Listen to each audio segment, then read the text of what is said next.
Hello, hello. You are listening to 90.3 WMSC Upper Montclair. I'm your host, Nicole Pissarro, and today is Tuesday, October 17th. It is 7:02 a.m., and we have a lovely show to get to this morning. I am with my co-host, Monique Java, and today we will be discussing a silent former President Donald Trump, math disabilities in schools, Comic Con, and more. we are going to go into more of a job field, and there are some LinkedIn layoffs. LinkedIn said Monday it is laying off hundreds of employees, amounting to about 3% of the social media company's workforce. The Microsoft's own career network is cutting about 668 roles across its engineering, product, talent, and finance teams. The company said in a statement, quote, "Talent changes are a difficult but necessary and regular part of managing our business. The job cuts follow another more than 700 layoffs LinkedIn announced in May, as well as thousands more this year from parent company Microsoft, which has owned the professional networking service since buying it for $26 billion in 2016. LinkedIn keeps growing and said its annual revenue surpassed $15 billion for the first time in the fiscal year that ended in June. The service, headquartered in Sunnyvale, California, makes money from advertisements on the platform as well as from users who pay to subscribe for premium features. So, I mean, this is definitely what's the word? It's not beneficial. Students, why did I say students? But Your student. yeah, right. I'm thinking too much. But people that work for LinkedIn, I mean, this is just 668 roles. That's a lot of people. I didn't realize there's that many people that worked on LinkedIn. Period. That's a lot of I people. didn't realize that. So I was looking at the story like, whoa. And it is sad because that is how those people made a living. That's how that's their job. And now all of them are being laid off. Now they have to go through the whole entire job application process again, which is not something easy. And LinkedIn, like, I use LinkedIn for, like, as a student myself. Like, so many people, I think, rely on LinkedIn, and I think it's a good platform for people to get jobs. Like, now the old LinkedIn people have to go on LinkedIn and find more jobs. You know what I mean? It's just, and then I think this also correlates into, like, yeah, like, businesses are going to make changes every so often depending on what's happening in the world, especially when it comes to technology and artificial intelligence, because it's not that it's stealing people's jobs, it's stealing people's abilities, because, like, they can, artificial intelligence can literally do their job, and that's the whole scary part when it comes to this. And it's like we're seeing more and more companies laying off their workers. We're seeing more and more companies going on strike because of this. And I think it really comes down to, how do we use artificial intelligence as a tool and not to literally take over our world, as it in a way already has began to. Math disabilities are holding students back. Laura Jackson, a mother who's been very concerned about her daughter in math when the girl was in third grade. Jackson's daughter relied on her Spanish accounts, had a hard time reading clocks, while many of her classmates flew through multiplication tests. Jackson recalled, quote, "We hit a point where she was asking me, 'Mom, am I stupid?'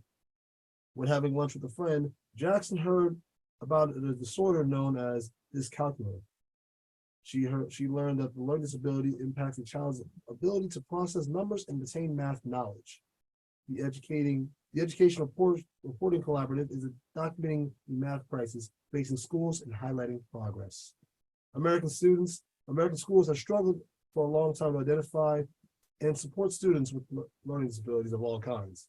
However, this conflict has been changing over the years, with most states passing laws that mandate screening early elementary students for most common reading disabilities, dyslexia, and countless other districts train teachers to recognize struggling readers. Yeah, I mean, I definitely think this has been a big issue, I think, in the education system for a long time. And not only this girl is dealing with this, a lot of students deal with, learning disabilities, especially, dyscalculia, I think, is something not as known. I feel like dyslexia people is more common, Yeah.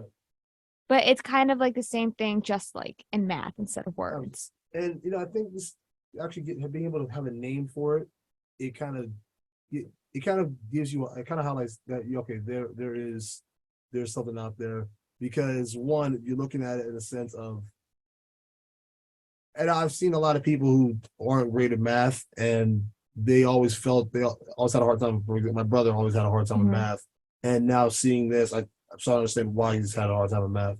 School bus safety has been a top concern. So, this week marks National School Bus Safety Week, where parents, students, educators, drivers, and school administrators come together to address the importance of maintaining student safety on the bus.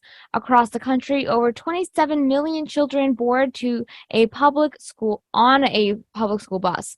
This mass transit system has barely changed over 80 years, even with the advancement of technology. Zum reaches out to parents in a national survey to ask them questions regarding school transportation in America.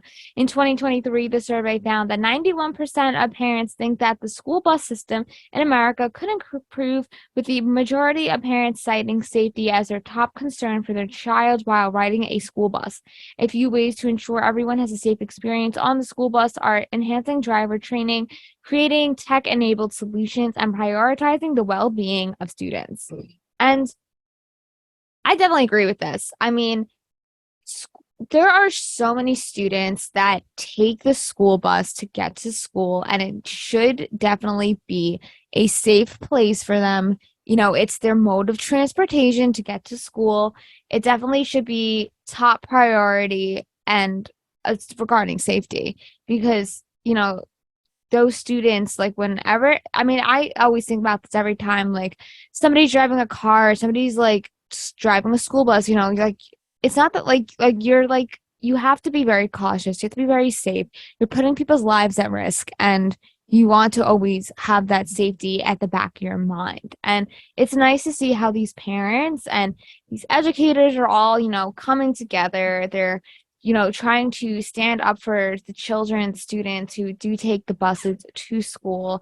And they need to be, safe, because there have been so many situations in the news where things go wrong on the school bus, and, we want to prevent that from keeping happening, in the future. Like, have you guys taken school buses to school, and how was that experience? I've rode the bus a few times when I went to school. Yeah, good.